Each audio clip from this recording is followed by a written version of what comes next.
आउज़ुबिल्लाहिमिनश्शैतानिर्रजीम। अस्सलाम वालेकुम। कैसे हैं आप सब? मैं उम्मीद करती हूँ कि आप सब खैरियत से होंगे और ईमान की बेहतरीन हालत में होंगे। ये है जी सुबह फजर के बाद का टाइम, और आजकल जो है वो सुबह फजर के बाद काफ़ी खुनकी हो जाती है। मौसम चेंज होने वाली वाइब आना शुरू हो गई हैं सिर्फ सुबह के टाइम से। अदरवाइज़ पूरा दिन बहुत शदीद वाली गर्मी होती है, हब्स होती है, थोड़ी बहुत हवा चल जाती है तो आप थोड़ा सा बेटर फ़ील करते हैं। नमाज़ पढ़ने के बाद जी परिंदे इंतज़ार में बैठे थे तो मैंने उनको दाना डाला। ये सिलसिला मेरी सास अम्मा का स्टार्ट किया हुआ है। वो इतने सालों से इनको दाना डाल रही हैं, तो ये लोग अब इतने आदी हो चुके हैं कि जब इनको भूख लगती है तो वो ख़ुद ब खुद सर पे घूमना शुरू कर देते हैं। तो हमें पता चल जाता है कि या इनको पानी चाहिए या इनको दाना चाहिए। वैसे तो कोशिश होती है कि हम रेगुलरली इनके आने से पहले पहले डाल दें।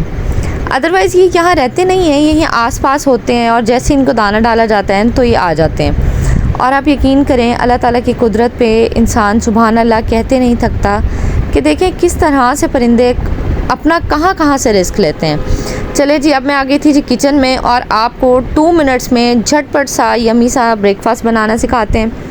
इस मेरे पास जी पालक थी। पालक को मैंने जल्दी करने के लिए किचन सीज़र के साथ इसको मैंने काट लिया था। इसके अंदर मैंने प्याज डाले थे, टमाटर डाले थे और साथ ही मैं अब प्लेन रोटी बना रही थी। आप चाहें तो पराठा भी बना सकते हैं, लेकिन मैंने आपको बताया कि मैं पराठे बहुत कम बनाती हूँ।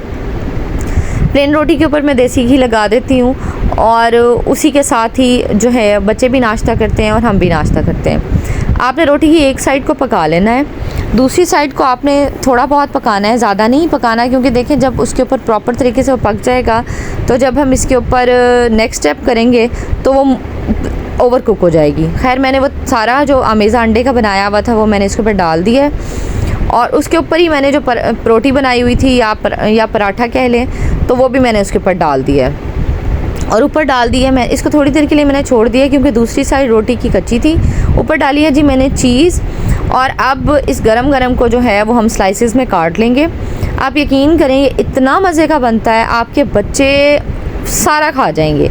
मेरे घर में तो माशाल्लाह बहुत शौक़ से खाया जाता है और मेरी ये पर्सनल रेसिपी है। मैं मुख्तलिफ़ एक्सपेरिमेंट्स जो है वो कुकिंग के मामले में करती रहती हूँ, तो कुछ ना कुछ जो है वो नया हो जाता है। खैर इधर एक्सपेरिमेंट कुछ और हो चुका था। छोटे बच्चों के साथ आपको पता है किचन को मैनेज करना और घर को मैनेज करना काफ़ी मुश्किल हो जाता है, तो बच्चों ने फ्रिज के अंदर अंडा तोड़ दिया था। ये प्लान तो मेरा इसको शीट्स को चेंज करके इसको साफ़ करने का था, लेकिन अब ऐसा हो चुका था, कंडीशन ऐसी हो गई थी उसकी कि अब मैं 1 सेकंड के लिए भी, आपको पता है अंडे की बहुत गंदी स्मेल होती है, वो 1 सेकंड के लिए भी बर्दाश्त नहीं हो रही थी, तो मैंने फ़ौरन से ही इसको पूरी तरह से साफ़ किया था, इसकी शीट्स को वॉश किया था। और एक टिप मैं आपको दूँ, फ्रिज के जो वेजिटेबल बॉक्स होते हैं और बाज़ मेरा तो फ्रिज का वेजिटेबल बॉक्स जो है वो प्लास्टिक के ढक्कन का है, उसका ढक्कन प्लास्टिक का है, तो आप इसको कपड़े धोने वाली ब्लीच के साथ स्कॉच उस पर स्पंज पे लगा के आप इसको अच्छी तरीके से वॉश करेंगे तो आपका क्रिस्पर केस जो है वो यकीन माने बिल्कुल नया हो जाएगा। ये थी खैर टिप। अब मैंने कर लिया था जी फ्रिज प्रॉपर तरीके से साफ़, शीट्स को बिछा दिया था मैंने, और अब हम आ जाते हैं जी। खैर अब जी मैं बर्तन धो रही हूँ और आपको पता है कि साथ साथ अगर काम हो जाए ना तो वो फिर बहुत सारी चीज़ें इकट्ठी नहीं होती, तो मेरी कोशिश होती है कि मैं नाश्ते के बर्तन साथ साथ धो दूँ और फिर उसके बाद दोपहर के खाने के और जो है वो भी साथ साथ धुल जाते हैं, और रात के खाने के जो है वो भी मैं रात में सोने से पहले धो के सोती हूँ। देखिए किचन साफ़ सुथरा होना बड़ा ज़रूरी है। आपके घर की रहमतें और बरकतें जो है ना वो एक लिहाज से सफाई से भी जुड़ी होती हैं। आपके घर में अगर हर चीज़ साफ़ सुथरी है ना तो आप यकीन करें कि आपका घर इतना पुरसकून फ़ील करवाता है इंसान को, कैसे लगता है कि जैसे बस आप और बेशक जो मर्ज़ी कर लें, आपको कम से कम ये टेंशन नहीं है कि आपका घर गंदा है। हम तो आप देखें बचपन से अपनी हमारी माएँ चाहे वो कच्चे घरों में रहती थीं चाहे वो पक्के घरों में रहती थीं, लेकिन सफाई जो है वो इंतहा से ज़्यादा ज़रूरी होती है हर चीज़ की। सिर्फ ऐसा नहीं है कि आप बाकी चीज़ें साफ़ रखें और आपका किचन साफ़ हो और बाकी घर गंदा हो, और आपका बाकी घर साफ़ हो और आपका किचन गंदा हो।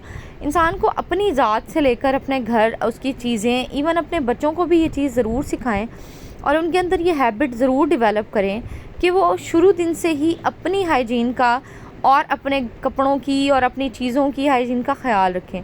छोटी एज से हम समझते हैं शायद हमारे बच्चे बहुत छोटे हैं, अभी बहुत उम्र पड़ी है सीखने के लिए। नहीं, ऐसा नहीं है। अब आप देखें कि अब जो रिसर्चेस हो रही हैं, बहुत सारी चीज़ें ऐसी हैं जो हमारे पुराने वक्तों में हुआ करती थी जब हम छोटे थे, या जो हमने अपने माँ बाप के मुंह से सुनी है कि, या बुज़ुर्गों के मुंह से सुनी है कि जी बच्चे को शुरू से तरबियत दी जाए। तो वाकई ऐसा ही है। जब आप छोटे बच्चे को शुरू से सिखाते हैं कि आपने यूँ करना है, यूँ रहना है, ये इस तरह से बात करनी है, इस तरह से चीज़ें जोड़ के रखनी है, संभाल के रखनी है, तो आप यकीन करें कि माँ बाप की अपनी ज़िंदगी ही आसान होती है। इससे थोड़ा मुश्किल होता है, आपको बहुत खपना पड़ता है बच्चों के साथ, मैं ये बात मानती हूँ, लेकिन आपके पास इससे बेहतर ऑप्शन है नहीं कि आप इस एज से उनकी ट्रेनिंग शुरू करें और वो ट्रेनिंग आगे तक जाए और उनकी आदत जो है वो पक्की हो जाए और यह आदत उनके अंदर डेवलप हो जाए कि उन्होंने हर चीज़ का ख्याल रखना है और हर चीज़ की सफाई का ख्याल रखना है, इवन अपनी ज़ात की सफाई का भी ख्याल रखना है। खैर, कल आपसे बातें हो रही थी कि जो आपने अपने टारगेट से नहीं हटना। देखिए, ज़रूरी नहीं होता कि आप जो कर रहे हैं या आपके आसपास जो लोग हैं वो सिर्फ़ आपकी कामयाबी से खुश हो रहे हैं या आप कुछ नया कर रहे हैं तो आपको इस बात के लिए अप्रिशिएट करेंगे, ऐसा बिल्कुल नहीं होता। ये बहुत सारे लोग ऐसे भी होते हैं जो आपको खुश नहीं देख सकते या आपके काम करने के अंदाज से उनको बड़ी तकलीफ़ होती है, तो वो असल में अपनी जेलसी को किसी न किसी फॉर्म में निकालना चाहते होते हैं और वो ज़बान के ज़रिए मोस्टली निकल जाती है। तो आप अपने आप को सिक्योर रखें और पुरसकून रहने की कोशिश करें। थोड़ा सा मुश्किल होता है लेकिन परवाह ना करें, यही सबसे बेहतर हल है। एक कान से सुने और दूसरे से निकाल दें और ये आपके लिए सबसे बेहतरीन ऑप्शन है। खैर जी, अब आ गए थे जी हम रात के खाने की तरफ, क्योंकि आपको पता है आजकल तो 2 टाइम का खाना बन रहा है जब तक स्कूल नहीं खुलते। 12-1 बजे बच्चे उठते हैं, दोपहर के खाने के साथ साथ उनका नाश्ता होता है और साथ ही हम रात के खाने की तैयारी करते हैं। चले जी, ये बहुत ही ईजी और झटपट सी ये भी है। आप कटिंग वगैरह कर रखें। चिकन मैंने बॉईल कर लिया था, मैकरोनी मैंने पहले से बॉईल करके रखी हुई थी, साथ साथ मैं बर्तन धो रही थी और साथ साथ ये चीज़ें बॉईल हो रही थी। इनको मैंने श्रेड कर लिया था चिकन को। वेजिटेबल्स मैंने इसके अंदर डाल दी थी ऑयल के अंदर और साथ ही मैंने चिकन ऐड कर दिया था। उसके अंदर मैंने नमक और काली मिर्च ऐड की थी और केचप ऐड की थी।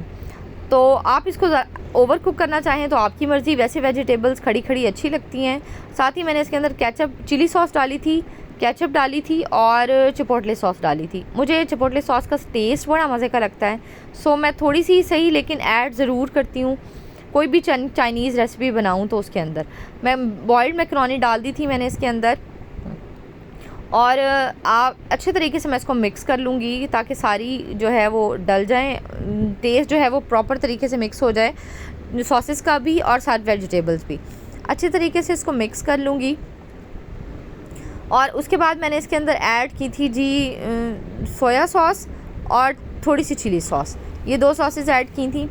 अच्छा, इसके बाद मैंने इसको दोबारा से मिक्स कर लिया था और आखिर में इसके अंदर मैं इसको सैलेड की फॉर्म में ले आऊँगी, थोड़ा सा ठंडा हो जाएगा जब। चलें जी, मैंने इसमें डाल दिए थे खीरे और टमाटर। ये था जी मेरा आज का व्लॉग। अल्लाह हाफिज़ जी, बाय बाय।